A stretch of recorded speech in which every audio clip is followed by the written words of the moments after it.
Hi there, everyone, and welcome to my weekly show. We're broadcasting live on both Facebook and YouTube. I think Danny has successfully managed to get us live on both. So I would love for you to post your comments, questions, and we'll get to them later. So I wanted to start by sharing a funny story. So Friday, day before yesterday, was our anniversary. But the funny story starts many years ago. I think it was like our 7th or 8th anniversary. So we've been married 24 years. So it was our 24th wedding anniversary on Friday. And I can't believe you're still talking to me, Boo, after 24 years.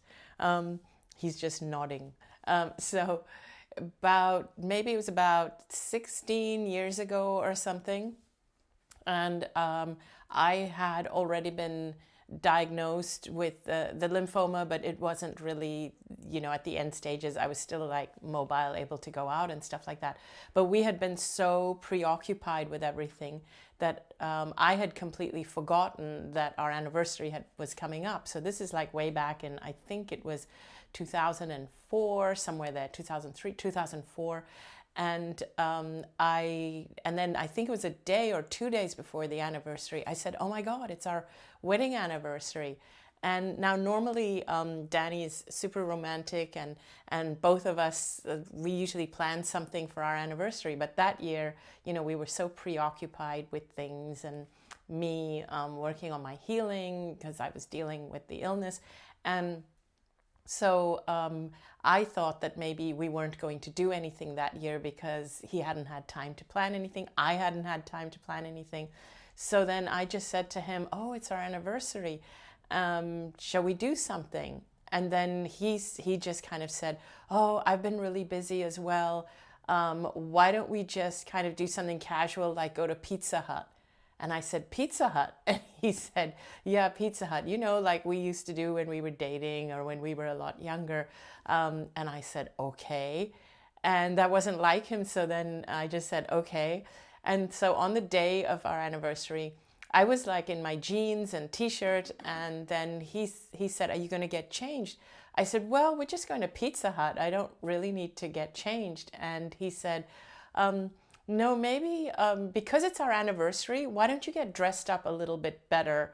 And I said, okay, for Pizza Hut, but okay, I will. So I wore really nice clothes. He wore really nice clothes, like a blazer and really nice trousers. And then we lived in an apartment building in Hong Kong at that time.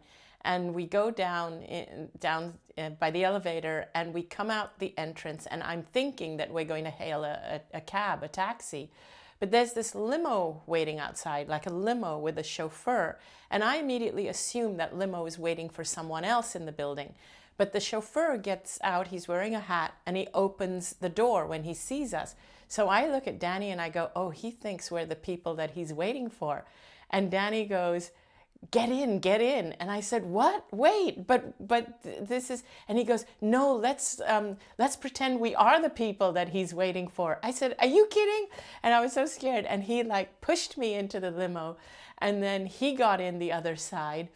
And then the driver addressed us by our name. And that's when I realized, oh, Danny ordered the limo. He really did do something. So that was really fun. And then the limo took us to a beautiful restaurant where Danny had made a reservation and they knew it was our anniversary and they put rose petals on the table and there were 2 glasses of champagne waiting for us. So he had thought it through and he had done something. And of course I was in tears. I was like, oh my God, you actually did something, even though we were so busy and preoccupied. And so that was so beautiful. So we always talk about that and I still laugh. We still laugh about how I actually believed him that we were going to Pizza Hut. And number 2, that I actually thought that limo was for someone else and that he told me, get in anyway, let's see where it goes. So that's always been a joke. And so what happened this year, though, Danny was really super busy, so I thought I would surprise him. And I booked a table at a French restaurant, and I told them in advance that it was our anniversary, and could you have 2 glasses of champagne waiting on the table and all that stuff. And then what I did was that, so then when Danny said, what should we do on our anniversary? And I said, oh, let's go to Pizza Hut. So this time I said, let's go to Pizza Hut. And he looked at me really suspicious. He was like, Pizza Hut? I said, yeah, let's go to Pizza Hut. And he goes, do I have to get dressed up to go to Pizza Hut? And I said, yeah, a little bit. And he kind of suspected something was going on. And then he goes, which branch of Pizza Hut? Because now we're here in LA and we've never been to a Pizza Hut here in LA. So he goes, which branch of Pizza Hut? And I said, oh, I'll have to find one that's not a takeaway, that's actually got seating tables. And I said, I'm sure there's one nearby. And he goes, okay, you said you made a reservation, but you don't know which one. So he was like questioning me like that. And I said, leave it with me. I'll just stop questioning me. It's Pizza Hut, okay? You'll get your deep dish pizza, your favorite. You'll get that. And so then anyway, on the day, now normally we usually get around by a regular Uber, or especially if we're going to have dinner and maybe have a drink or something. But this time what I did was I ordered the Uber limo, the Uber, the black or whatever you call it. And so then when we stepped out of the house, Danny goes, there's a limo outside. Because he was looking for like a regular small Uber, and he steps outside and he goes, that's an awfully big car. And I said, yeah, it must be for someone else, but let's just get in and see where it takes us. And he goes, oh, I get it. Anyway, it was the professional Uber where the driver gets out and opened the door. And so we got in the car, and then Danny goes, okay, I see what you're doing. And so, of course, we went to this French restaurant, and he laughed and laughed and laughed because he thought it was hilarious that I recreated that joke from that time. So anyway, in my newsletter, I had promised you I would share with you what I was going to be doing on the 5th, on our anniversary. That's what we actually did. We went to this French restaurant, and we managed to take one photo. So I can share with you the one photo that we took, which is us with our little glasses of champagne, celebrating our 24 years of being together. 24 years, boo. So also in the newsletter, I asked you two questions, and I asked people to give me their response to these two questions. And the two questions, oh, and by the way, if you haven't subscribed to my newsletter, I'd love it if you do, because I do try and get you to think about things that are going on in your life right now. So I'd love it if you do subscribe, if you would subscribe to my newsletter. You just have to go on my website, anitamoorjani.com, and there's a subscription box. And of course, it's completely free. But the two questions I asked this week in the newsletter is, what situations prevent you from being yourself? And what's holding you back? And what are you afraid of? And what's holding you back from being yourself? So I asked you those questions, and I provided an email address for you to provide your answer. And of course, we had a beautiful number. We had hundreds of people responding.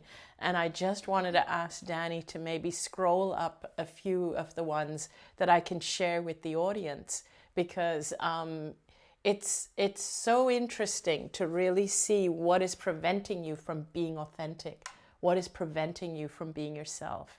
So if you scroll them up, I'll read a few of them out. Ayu said, we're trained to obey the elders. So that's what prevents her from being herself. Mara said, facing someone expressing anger at me, not telling people they've hurt me. What is holding me back? My beliefs, myself. See, there's many, so we're going through it very quickly. And I will let you play this back later so you can read it. But fear of going wrong and the fear of society, fear that I have to be nice and happy with everything, even others' questionable behavior and people who abandon me. The unknown, health issues, and feeling isolated. Charlotte says, when people ask for help, I then forget my own needs. Yes. Sometimes my social environment prevents me from being myself. Yes.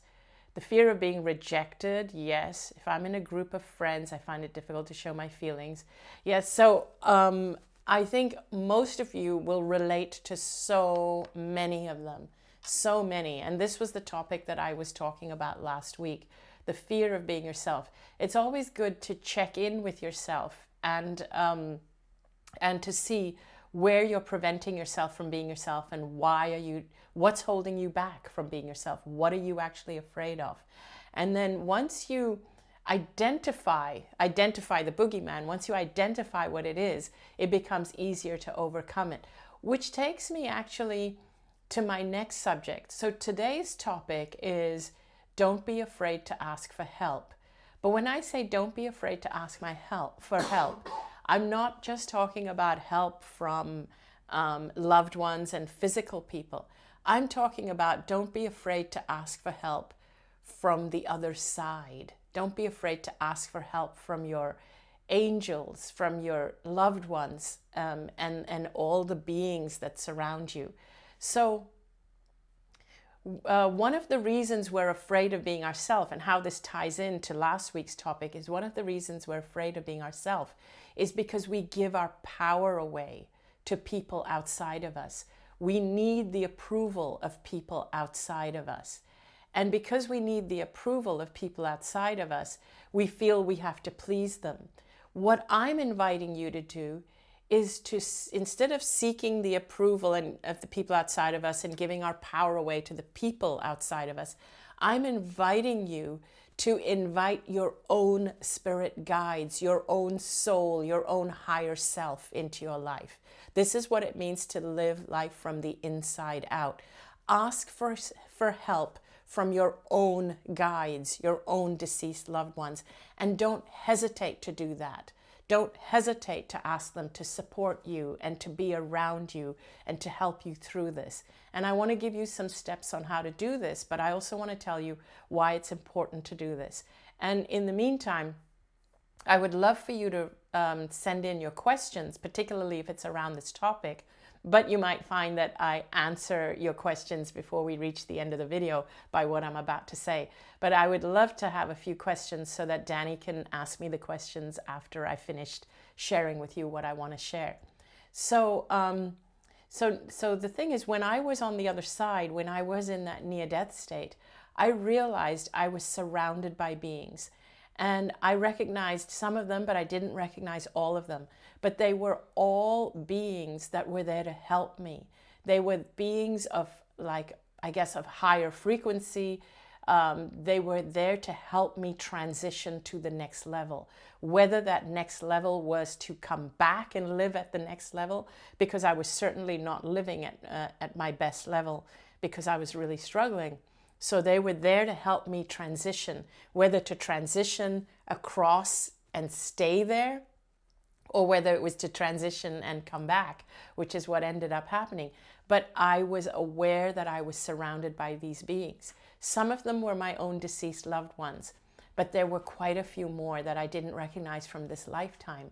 They were like spirit guides, guardian angels, and they were there to help me. And I felt unconditionally loved by them. I felt like they really were there to protect me, and it just felt super beautiful, super amazing. And this is what I call on all the time. And it's really important for you to get in touch with your own spirit council, spirit guidance, your own board of directors, of spiritual directors, because if you don't, what ends up happening is that you tend to give your power away to the people outside. Now, there's nothing wrong in attracting people outside to help you. There's absolutely nothing wrong. And here's the difference between allowing yourself to receive help from people and giving your power away to people. Giving your power away is when you think that one person and only one person can help you, and they have the control over your life. So it's kind of like when there's a cult leader, and that cult leader promises you salvation or transformation, and you think that without that person, you're not going to transform. So you are hanging on every word that cult leader is saying, and you are, and I never want you to do this, not with anyone, not with me, really not with anyone. Because what happens is if that cult leader is having a bad day, it screws up your day too. So that's really my point of taking your power back. But at the same time, when you take your power back, you're operating on a higher frequency, and you attract people even on this physical level, even though you're getting help from here. But the help from above or from the universe, what it does is it helps you attract what you need. But there is an awareness that this is what I need right now. This is what's helping me right now. And you will go through, you will accept that help, you will allow that help to help you. And once you're helped, you will move on, but you will have very fond and good memories of that help or the person or the people who helped you. But if they have a bad day, you're okay with it. You're still very grateful that they were able to help you when you needed it. I'm going to give you a really tangible example of what I mean, of what I'm talking about, okay? And I'm going to talk about something really controversial and provocative. So I want you to get it in the way I mean it. And I don't want this to turn into a discussion about the person who I'm about to talk about. Many people had a healing with John of God, many people, before he was convicted. After he was convicted, it caused a lot of confusion among people who had a healing. I had a lot of people write to me. There were many people who wrote to me and said they had a healing from John of God, but now they're confused. So here's my point that I really want to make to you. If you had a healing, it was real. I want to tell you that it was real. But if everything is shattered because of what has happened to him now, that means you have given your power to him. And that doesn't negate the healing. So this is what I want to tell you about the healing. The healing did not come from him. You projected it onto him. This is what giving your power away does. When you give your power away to a person, a human, you are projecting what is coming from the divine to that human. A human can be a channel. John of God at that time for you was a channel for your healing. John of God was a channel. He was the person that came into your life because you attracted it. But he did not heal you. Whatever happens to him now has nothing to do with your healing. Your healing came from the divine. I need you to really get this. And this is not about John of God. I don't want to get into a discussion about him. He is still a divine entity who followed his soul's purpose. I do not condone what he's done to get him convicted now. Absolutely do not condone it. That was his human side and a human failing. This is why it's important for you not to give your power away to other people. Everybody else has their own strengths and weaknesses and dharmas and shortcomings, and you don't want that to control you. But when you give your power away to your higher self, to your spirit guides, they will bring the right people, the right books, the right lessons to you at the right time. But remember, everybody, John of God and everybody, they are messengers. Even when I'm helping you, I am a messenger. But your healing is coming from your own faith, your own connection. Many people are going to come into your life, messages, books, messengers, that are going to bring you closer to your own connection. My hope is that the words I give you bring you closer to your own connection with the divine. And that's what I really want to give you now. And I just wanted to explain to you why it was important. What I would say to you, if I was to make it into simple steps. So this is what I experienced when I was on the other side. They were around me and they wanted me to know that they were there to help me all the time. They said they wanted me to know that we, or I, and I assume it's a we, don't ask them for help enough. And so what I do nowadays is that whenever I need help. In fact, you can get into the habit of doing it whether you need help or not. So number one is get into a quiet space. And it can be sitting out in nature. It can be you in a room where you close your door, sit behind a closed door. You can have music if you want. You don't have to have music. It can be anywhere. It can even be in the shower. So get into this quiet space where you're all on your own. You can close your eyes and then summon them. Summon people, summon entities, summon your higher self of the highest frequency. And just say, I would like my spirit guides, especially the ones of the highest frequency, to come and help me now. I really need your support now. I really do. And just ask for that. They are very, very happy to help you. If you want to visualize someone specific, go right ahead. And that's fine. You can ask for whether it's Jesus or Buddha or Shiva or Krishna or whoever you want to, or just you can visualize, or Kuan Yin. So if you want to ask for someone specific, that's also perfectly fine. If you want to ask for a deceased loved one who you used to go to, maybe it's your deceased mother or grandmother or father, by all means ask for them and visualize them, see them. When you ask for people, that is the energy that comes through for you, because we're all connected. We really are. And I understood when I was on that side that energy is limitless. We think of us, we think in terms of a finite body, defined lines. We think of human beings as if I'm here, I can't be there. It's not the case with spiritual beings. They can be at many places at once, and you're not troubling them. So if you summon for someone, their energy, the spiritual energy is there for you. You will feel it. You will gain their insights. You will gain answers for them. And you will actually, your frequency will start to raise to their level. And what will happen is you will start to attract the right answers and the people at the right time.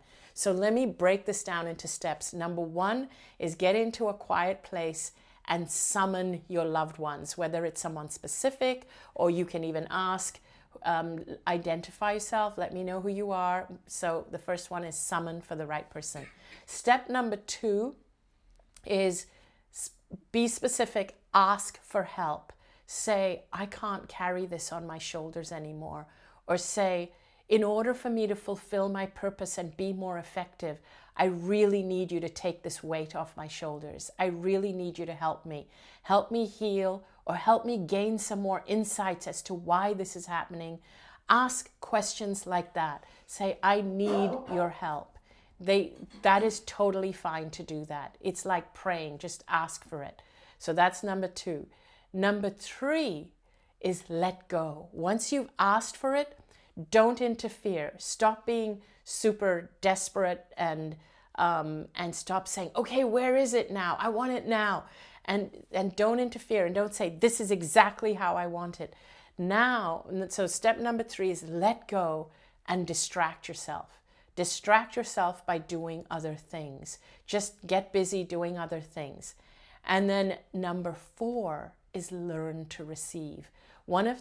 Two of the biggest blocks of us getting messages is that we either interfere. So in step three is don't interfere. We kind of say, we want it like this. No, I don't want this. I want this.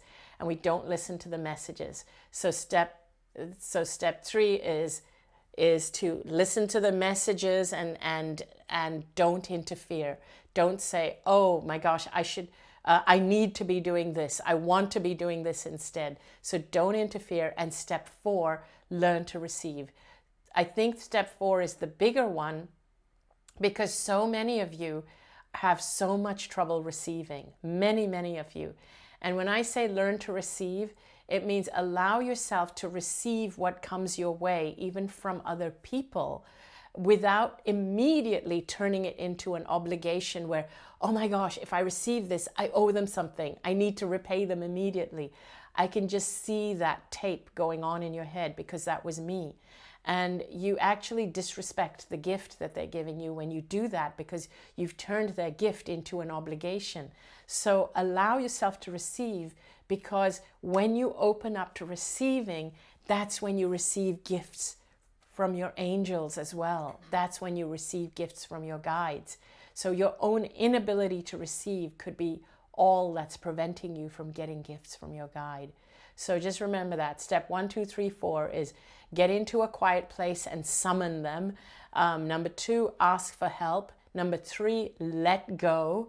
Don't obsess over it and interfere with whatever's coming. And number 4, learn to receive. Very, very simple. So with that, I would like to go to Danny and just check in to see if he has any questions for me, or comments. Even comments would be great. What have you got to say, Boo? Oh, well, there's let's see, I think there's about 8 zillion comments that have come in. The most important one, of course, is people out there in the audience who are complaining. Let's see. One person wrote in and said, "I heard that sneeze, Danny." So I apologize for my allergy.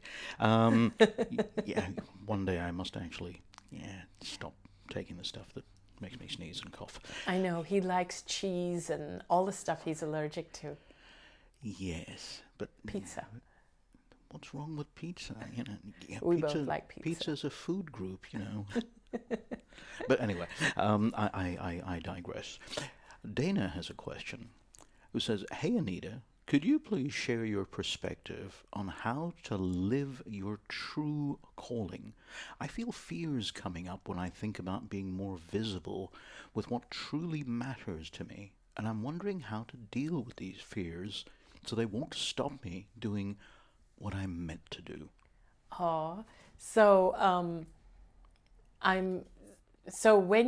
So start small. Start with baby steps. When you allow it to happen, even with baby steps, it'll unfold in its own way. Don't force anything. So if you are able to live your calling in a really small way, what'll happen is when you're ready for it, you might get thrown in the deep end, but you'll realize that this is exactly what you wanted to do. I'll give you an example, and a lot of you know this story of what actually happened to me. I started following my calling in a very small way, not even realizing what lay await for me. I started because my wonderful friend in Dubai, Sunita, she invited me to come speak at her healing center. And and the thing is, the idea, like I had come back believing I needed to share my story. I really had come back believing that I need to share my story. I need to shout it out from the rooftops. I need to tell everybody what I learned and what I saw on the other side and what I experienced. And the minute I started sharing, what happens is, it's human nature. Even though there might be 7, 8, 9 out of 10 people that are like, wow, what you're saying is amazing. If there's even that one skeptic, it can knock you down if you don't have experience or if you're still not confident. That's what happened to me. Even though there were many people that thought what I was sharing was great, it was always there was always the one skeptic that would make me feel, oh God, I can't do this. Because I didn't have the strength or the confidence, because I was so new at this and I was just starting at this, and I didn't want people to think I was crazy and woo-woo and all these things. And so I stopped sharing. And then my friend Sunita told me she wanted me to share at her healing center. And so I started sharing again in a small way, within a safe environment. And when I felt what it did to me, I realized that is my calling. That really is my calling. And I got into the feel of it. So what I would suggest, Dana, is that you do it in a small way where you're feeling that you're following your calling. I really got into that feeling that, yes, this is my calling. This is what I'm meant to be doing. And when I was in that feeling was when I received an email from Hay House. And bear in mind, I had never been in communication with Hay House before. This was long before my book came out, my first book came out. I received that email from Hay House saying that that Wayne Dyer has heard of your story. Somebody sent it to him off the internet, and we would like to invite you to write a book, which we will publish, which Wayne Dyer will help you promote. And that literally came to me out of the blue. And I was so elated that I was in tears, and I said yes right away. And once I'd said yes, that was it. I was in for a roller coaster ride, and I didn't even have time to think about it, because Wayne invited me to Pasadena to speak on stage in front of 3,000 people, where I was so scared. But there I was, and there was Wayne helping me through this. And I remember that first time I was on stage in front of 3,000 people, and he said to me, "Are you scared?" Because I was shaking. Because he pulled me up on stage and he said, "Anita, share your story with the audience." And I looked at the audience, and there were 3,000 people, and they were live streaming to 2 million others.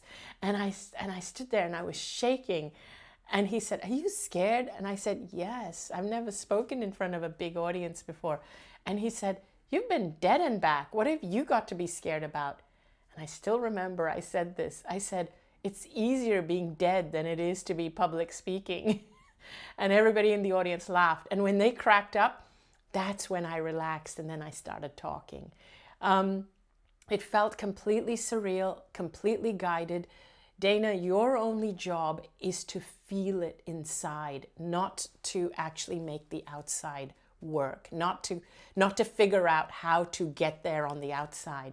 Your only job is to feel your calling inside. And when you're ready, it will open up for you. Thanks for that question. That was a great question.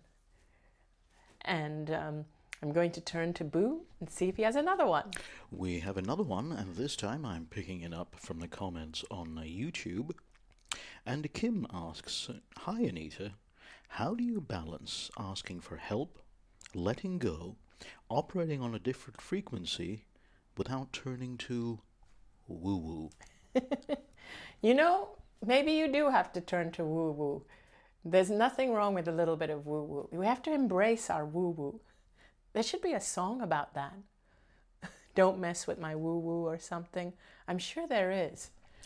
For all those of you that are musicians, singers, composers out there, you now have that challenge. Send in your compositions to... What's the address that they have Cup. to send it?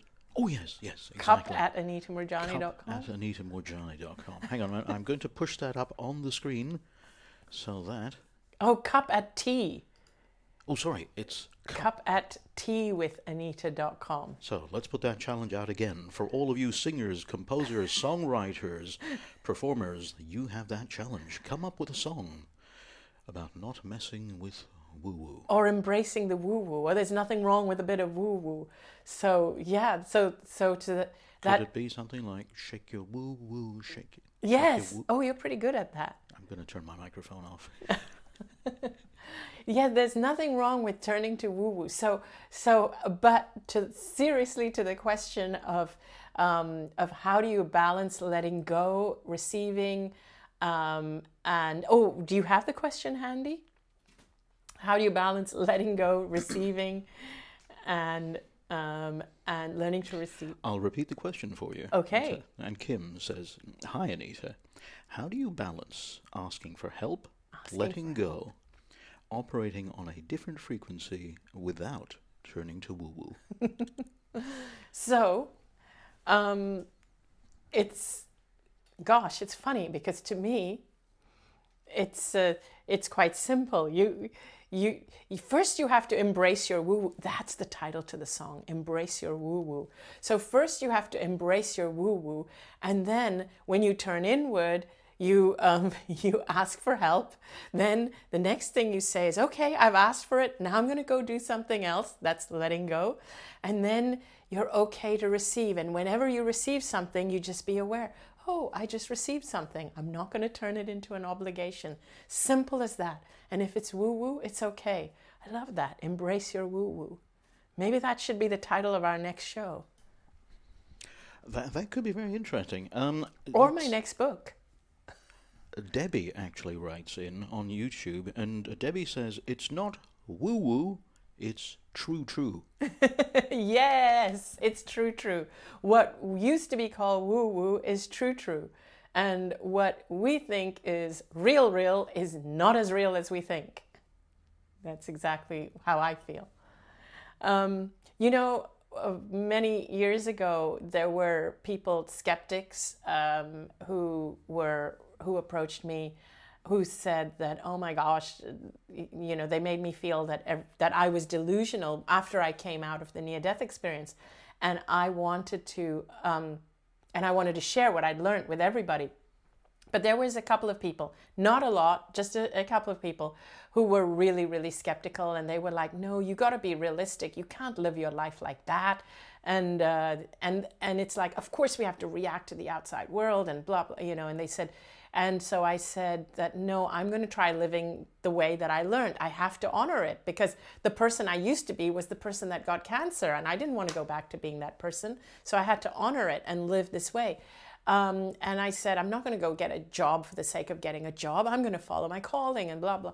And they said, no, one or two people actually said I was delusional. So I went off and lived my life, and then it panned out the way it's panned out. And so today I'm doing what I do, and I'm here talking to all of you and speaking to people and writing books. And those same people that said I was delusional, and I do love them, so I say this in a very affectionate and loving way, they've come back into my life, and they were very close friends.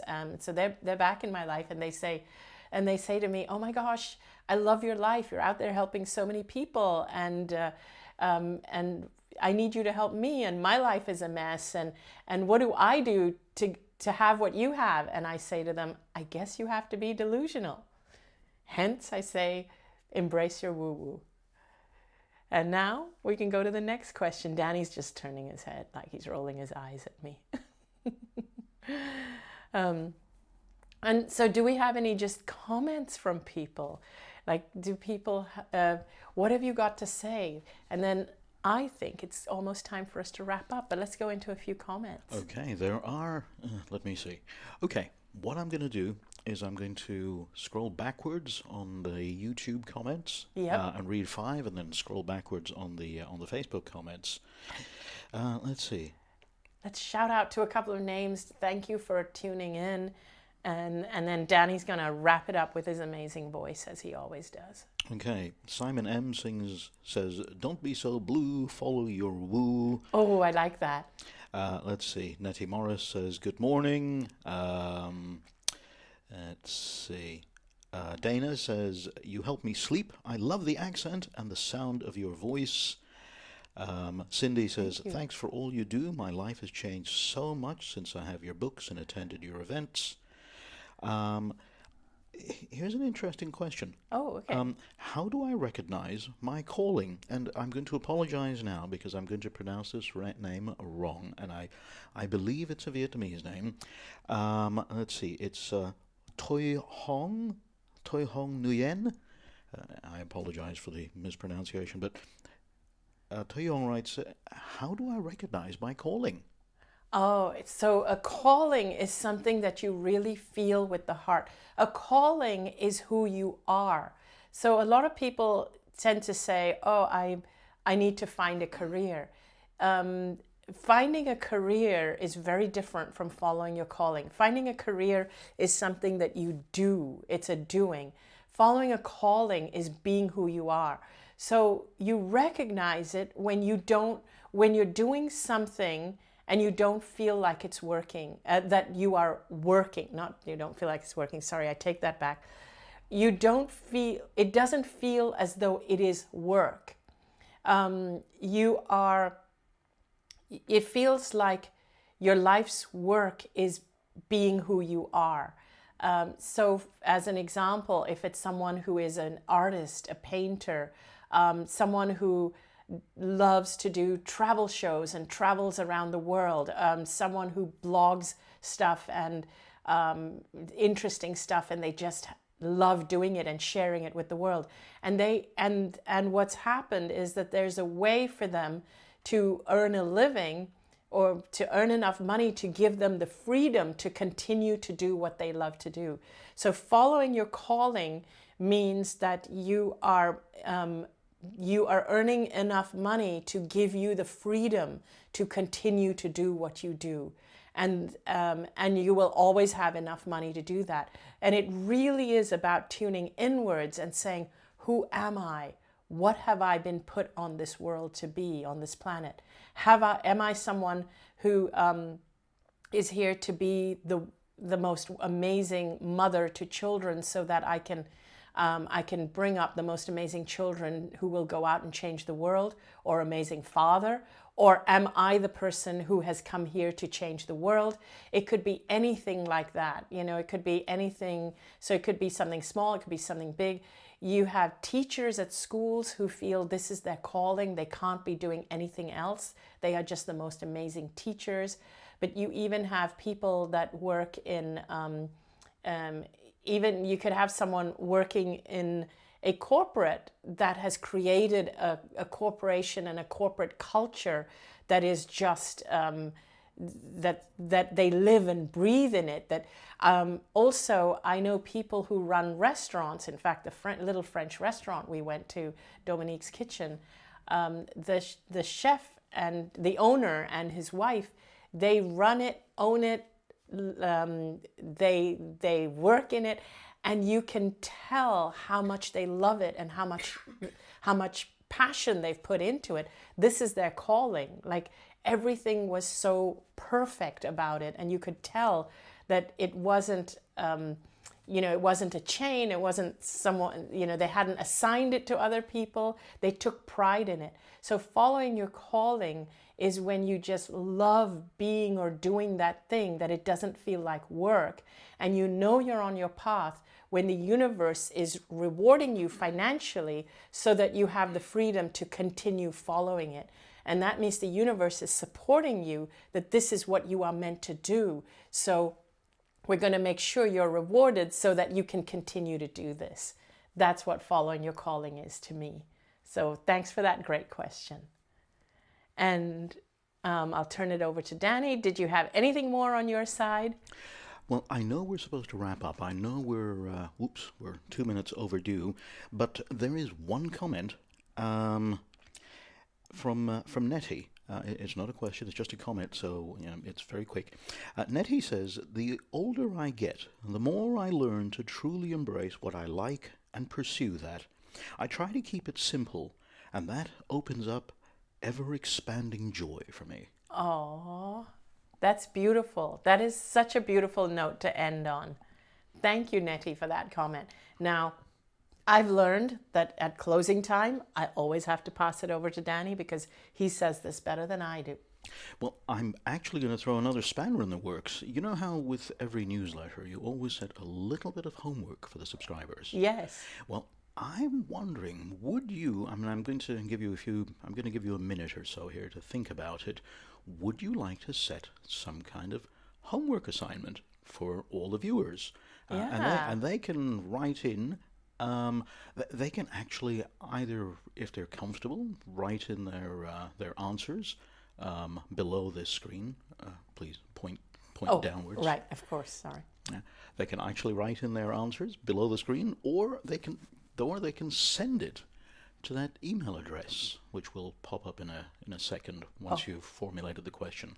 Okay. So I think people can have two options there. So it's a little bit of a homework assignment, and so I'm going to give you a moment to think about it. Okay, a question. So we already did what prevents you from being yourself. Where do you find yourself giving your power away? How's that for a question? That's a very good question. Oh.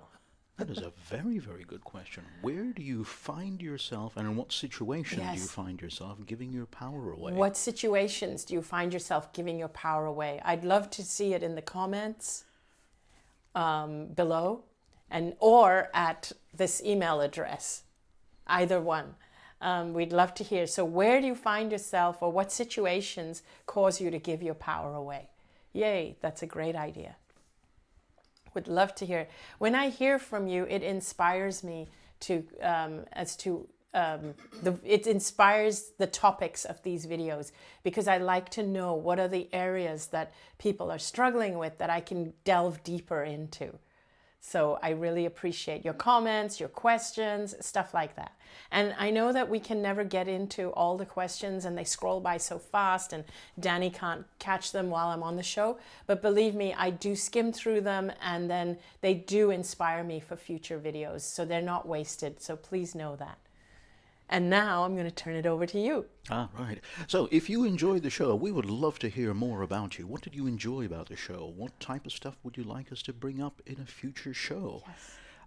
Is there anything particular that you'd like to share with us? If you would like to write to us, please either put your comments in the sections below, here in YouTube or in Facebook. Yes, exactly. Ignore the sirens as they pass by. They're there purely for emphasis. It's all the art of theatrics. So yes, if you have any comments, please write them below. Or if you'd rather, you can send them to cup@teawithanita.com. And until next week, when Anita's back here on Facebook and on YouTube, Sunday, 9 a.m. Pacific, 12 noon Eastern, much later in the afternoon in Europe. I don't know what time it is in Europe right now, but there we go. And we would love to see you again. Yes. And thank you so much for tuning in. And I can't wait to see you all next week. Yay. Have a great week. Bye.